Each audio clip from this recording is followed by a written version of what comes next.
Please subscribe, like and press the bell icon. या लड़के वालों का बड़ा घर है, बहुत अमीर हैं वो। एक पेड़ संगतरों का और अपनी जमीन भी है उनकी। मगर गौरी बहन, मैंने उस परिवार के बारे में अभी तक कोई जांच नहीं की है। क्या फायदा जांच करने का, चुप करके अपनी बेटी गुड़िया की शादी कर दो, ऐश करेगी ऐश। चिड़िया की बेटी जवान थी, उसे अब अपनी बेटी की शादी की चिंता हो रही थी। रिश्ता एक अमीर घराने से आता है। नदी पर लूसी चिड़िया को मिलती है। चिड़िया, भाग्यशाली है तुम्हारी बेटी जो इतने अमीर परिवार से रिश्ता आया है। सुना है लड़का चिड़ा बहुत अमीर है। हाँ लूसी, सुना तो मैंने भी है, मगर मैंने अभी तक उससे कोई जांच नहीं की है। जांच क्या करनी है, लड़का अमीर है, कम से कम हमारी गुड़िया को जिंदगी की सारी सहूलतें तो देगा। पक्का घर है, अच्छा खाने को मिलेगा, और क्या मांग है तुम्हारी? अभी तक मैंने गुड़िया से बात भी नहीं की। मैं अपनी बेटी से तो बात कर लूं। हरियाली तोती भी वहाँ आ जाती है। लड़कियों से क्या पूछना चिड़िया, लड़का अच्छा है, परिवार अमीर है, चुप करके हाँ कर दो और शादी कर दो गुड़िया की। चिड़िया अपने घर चली जाती है। गुड़िया बेटी, यहाँ आओ मेरे पास। गुड़िया अपनी माँ के करीब आ जाती है। गुड़िया बेटी, आपके लिए एक अमीर घर से रिश्ता आया है। मम्मा, जो आप करेंगी मेरे लिए अच्छा ही करेंगी, मगर आप एक बार खुद जाकर उस लड़के के बारे में किसी से पूछ ले। मैंने भी यही सोचा था गुड़िया बेटी, मगर सब यही कह रहे हैं कि बहुत अमीर परिवार है, लड़का अच्छा कमाता है। मुझे सबकी बातों में दम लगता है। अब बार बार अगर जाकर पूछ पड़ताल करेंगे तो हो सकता है लड़के वाले गुस्सा कर जाएं। मम्मा, जो करना है आप सोच समझ कर करें। लो, मैंने सोच लिया बेटी, ये रिश्ता आपके लिए ठीक है। गुड़िया भी मान जाती है और फिर दूसरे दिन ही लड़के वाले आते हैं और गुड़िया को बिठा कर ले जाते हैं। माँ, संभालो अपनी बहू को, मैं एक जरूरी काम से दूसरे जंगल जा रहा हूँ, कल तक लौटूंगा। आप कहाँ जा रहे हैं? माँ बता देगी तुम्हें। फिर गुड़िया का पति घर से चला जाता है। मेरे बेटे के बहुत से दोस्त हैं इस जंगल में, वो अपने दोस्तों के साथ दूसरे जंगल जा रहा है। मैं हूँ ना तुम्हारे पास, मैं आपको यहाँ इस घर में रहने के सारे तौर तरीके समझा दूंगी। गुड़िया खामोश हो जाती है। दूसरे दिन सुबह सवेरे ही गुड़िया की सास उसे आवाज देती है, उठो बहू रानी, खेतों से लाल मिर्च तोड़ने जाना है, मेरे साथ चलो। सासू माँ, अभी तो मैंने नाश्ता भी नहीं किया। नाश्ता हम बाद में कर लेंगे, मैंने कौन सा पराठे खाए हैं, हम एक साथ ही नाश्ता कर लेंगे। फिर गुड़िया की सास उसे साथ लेकर लाल मिर्ची तोड़ने ले जाती है। मुझे सांस की बीमारी है, मुझसे ज्यादा काम नहीं होता, तुम ये टोकरी उठाओ और खेत से जितनी भी लाल लाल मिर्ची है सब तोड़ लो। मैं कर लूँगी सासू माँ, आप चिंता न करें। फिर गुड़िया काम पर लग जाती है। मेरी बेटी न जाने कैसी होगी, मेरा बहुत दिल उदास हो रहा है अपनी बेटी के बिना। अभी नई नई शादी हुई है ना गुड़िया की, 1-2 महीनों में सब ठीक हो जाएगा, ना वो तुम्हें याद आएगी और ना ही उसे तुम याद आओगी। मगर मैंने गुड़िया को बहुत लाड प्यार से पाला था। वो कौन सा किसी गरीब घर में ब्याह कर गई है, बहुत अमीर हैं वो। सासू माँ, मैं थक गई हूँ और मुझे भूख भी बहुत लगी है। क्या वो संतरों का पेड़ हमारा ही है ना? हाँ गुड़िया, वो पेड़ है तो हमारा ही। मैं 1-2 संतरे खा लूँ उस पेड़ से? ना बेटी ना, उस पेड़ से संतरे ना तोड़ना, उस पेड़ के फल मेरे बेटे ने बेचे हुए हैं, हम घर जाकर खाना खा लेते हैं। गुड़िया की सास सीधी मंडी जाती है और वो लाल मिर्ची बेचकर पैसे अपनी थैली में रखती है।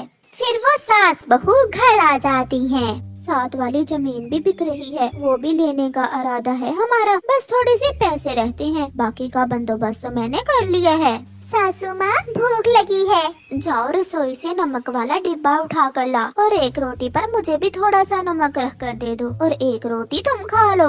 मगर नमक के साथ रोटी मैंने कभी नहीं खाई। ये तुम्हारी माँ का घर नहीं है, ये ससुराल है तुम्हारा, यहाँ वो माँ वाले लाड़ नहीं मिलेंगे। चुप करके खा लो, जो कहा है वो किया करो, मुझे ना पसंद नहीं है। फिर गुड़िया रोटी पर थोड़ा सा नमक रखकर रोटी खा लेती है। गुड़िया का पति भी घर आ जाता है। माँ, बात पक्की हो गई है चाचा जी से, पैसे देने के लिए मान गए हैं। तो फिर बेटा कल ही पड़ोसियों से बात कर लो और वो जमीन हाथ से जाने न देना। आगे आप, आज शाम हम बाहर घूमने जाएंगे। नहीं, मैं बहुत थका हुआ हूँ, मुझे नींद आ रही है। गुड़िया का पति अपने घोंसले में जाकर सो जाता है। बहू, कल सुबह जल्दी उठ जाना, कपास की चुनाई करने जाना है। बहुत थक गई हूँ, थोड़ा जल्दी सो जाती हूँ। सब सो जाते हैं मगर गुड़िया जाग रही थी। ये कैसे पक्षियों में माँ ने मेरी शादी करती है, इन्हें तो काम से ही फुर्सत नहीं है। क्या फायदा ऐसे अमीर होने का अगर अपनों के लिए समय ही ना हो। सुबह हो जाती है और गुड़िया अपनी सास के साथ कपास की चुनाई में निकल जाती है। गुड़िया दोपहर तक काम करती है। सासू माँ, भूख लगी है। तो मैं क्या करूँ? जब मैं खाऊंगी तुम्हें भी कुछ दे दूंगी। सासू माँ, एक बात पूछूं? अगर पूछने वाली है तो पूछ लो। सासू माँ, सब कहते थे कि आप बहुत अमीर हैं, बहुत अमीर हैं आप, मगर मैं तो जब से आई हूँ आपको एक वक्त में भी अच्छा खाना खाते नहीं देखा। इसीलिए तो हम सबसे अमीर हैं। अगर हम खाकर उजाड़ने वाले होते तो ये जमीन आज हमारी ना होती। अब पड़ोसियों की जमीन खरीदने के लिए क्या हम बचत ना करें? ऐसे ही दिन गुजरते गए मगर अभी तक भी गुड़िया को ना तो वो घर अपना घर लगा था और ना ही उसे उस घर से रिश्तों का प्यार मिला था। जो गुड़िया हर समय हंसती खेलती थी, वो जब से उस घर में आई थी एक बुढ़ी चिड़िया की तरह हर समय किसी न किसी काम में लगी रहती थी। रात को गुड़िया की सास और उसका बेटा कोई बात कर रहे थे। माँ, अगर किसी तरह हम घर का खर्चा थोड़ा और कम कर ले तो तायाजी के अमरूदों के बाग भी हम ले सकते हैं। अपनी पत्नी को समझाओ बेटे, पहले महीने बाद नमक खत्म होता था मगर अब तो 10 दिन भी नहीं गुजरते कि वो खत्म कर देती है। गुड़िया जब वहाँ आती है तो उसकी सास कहती है, देख नहीं रही हो हम कोई बात कर रहे हैं, तुम जाओ यहाँ से। गुड़िया चली जाती है। इसका मतलब मैं इस घर में तो रहती हूँ मगर मैं इनके परिवार का हिस्सा नहीं हूँ। माँ, मैं सह लूंगी, मैं सब सह लूंगी मगर कभी भी आपसे कोई गिला नहीं करूँगी और ना ही आपकी इज्जत पर कोई आँच आने दूंगी। ऐसे रोते हुए गुड़िया अपने घोंसले में सो जाती है। प्यारे दोस्तों, ऐसे ही कई परिवार हमारे समाज में भी होते हैं जो दिखने में तो बहुत अमीर होते हैं। उनके घर की रोशनियाँ बाहर से तो नजर आती हैं, मगर अंदर से घर अंधेरे में डूबे हुए होते हैं। अगर रिश्तों में प्यार, मोहब्बत और एक दूसरे के लिए टाइम नहीं तो क्या फायदा ऐसे रिश्तों का, क्या फायदा ऐसे पैसे का जो खुशियाँ ही ना दे सके। आपका धन्यवाद। जंगल में रहने वाली गोरी कव्वी सबसे अलग मजाज की थी। वो किसी से भी बनाकर न रखती। वो हमेशा दूसरों से लड़ाई करती। वो हमेशा दूसरों की बुराइयां करती थी। गौरी बहन, मेरे बेटे ने उड़ना सीख लिया है। तो मैं क्या करूं? जाकर उड़ाओ अपने बेटे को, मुझे क्यों बता रही हो? मैंने खुशी से आपको बताया और आप हमेशा की तरह लड़ना शुरू हो गई हो। फिर लूसी गोरी के पास आती है। गौरी बहन, मैंने नया घर बनाया है। तो मैं क्या करूं? मुझे क्या लेन देन तुम्हारे नए घर से? जाकर रहो अपने घर में। ऐसे वो कव्वी सभी पक्षियों के साथ उल्टी ही बात करती थी। आहिस्ता आहिस्ता सभी पक्षी उस कव्वी से दूर होते गए और अब कोई भी उससे बात नहीं करता था। रानो चिड़िया उस कव्वी के पड़ोस में रहती थी। गोरी कव्वी उससे भी बहुत जलती थी। वो हर समय उसे तंग करने का कोई ना कोई उपाय बनाती रहती। गुड़िया बेटी, आज हम अपने सारे दोस्तों को दावत पर बुलाएंगे। आप जाएं, कबूतर अंकल और मिठू अंकल को बताएं और मैं बुलबुल को बता आती हूँ। मम्मा, अभी अभी हरियाली आंटी नदी की तरफ गई है, मैं उन्हें बता आती हूँ। ऐसे वो माँ बेटी अपने घर से निकलती हैं। हरियाली आंटी, आज शाम आपकी दावत है हमारे घर, आप जरूर आना। कबूतर अंकल, मम्मा ने भेजा है मुझे, आज शाम का दाना आप हमारे घर आकर खाना। फिर तो बहुत मजा आने वाला है आज शाम। ऐसे गुड़िया सबको बता देती है। गौरी बहन, आज शाम आप भी जरूर आना, मैंने सब पक्षियों को दावत पर बुलाया है आज शाम। मैं काली गोरी हूँ, मैं दूसरे पक्षियों के साथ बैठकर भोजन नहीं खा सकती और वो गंदी आँखों वाला कबूतर तो मुझे बहुत बुरा लगता है, मैं नहीं आऊंगी। चिड़िया वहाँ से चली जाती है। चिड़िया, मैं तुम्हारी बेइज्जती करवा दूंगी दूसरे पक्षियों के सामने, शर्मिंदा करूंगी तुम्हें। ऐसे सोचकर गोरी कव्वी जल्दी से चिड़िया के घर जाती है और चिड़िया के भोजन में कंकरियां मिला देती है। अब जो भी पक्षी दाना खाएगा उसकी टूटेगी चोंच। शाम भी हो जाती है, पक्षी आ जाते हैं। चिड़िया, तुम्हारी पड़ोसन गौरी कभी नहीं आएगी क्या? हरियाली बहन, मैं गई थी उसे आमंत्रण देने, मगर वो उल्टी सीधी बातें करने लगी। फिर सबसे पहले मिठू तोता दाना खाने लगता है। मेरी चोंच में कंकरी लगी है, दाने में कंकरियां हैं। चिड़िया, ये तो बहुत बेकार का दाना है। इससे तो अच्छा था आप हमारी दावत ना ही करती। बुलबुल भी गुस्से में थी। ऐसा मजाक आप भी हमारे साथ कर सकती हो? मैंने ऐसा नहीं सोचा था। गुड़िया बेटी, क्या ये शरारत आपकी है? मम्मा, मैं ऐसा कैसे कर सकती हूँ? मैं अपनी मम्मा को अपने दोस्तों के सामने कैसे शर्मिंदा कर सकती हूँ? सब चले जाते हैं, सब दाना खाए बिना ही चले जाते हैं। जिन्हें जाता हुआ देखकर गौरी कव्वी बहुत खुश हो रही थी। रुके, आप सब मेरी बात सुने। मगर कोई नहीं रुकता।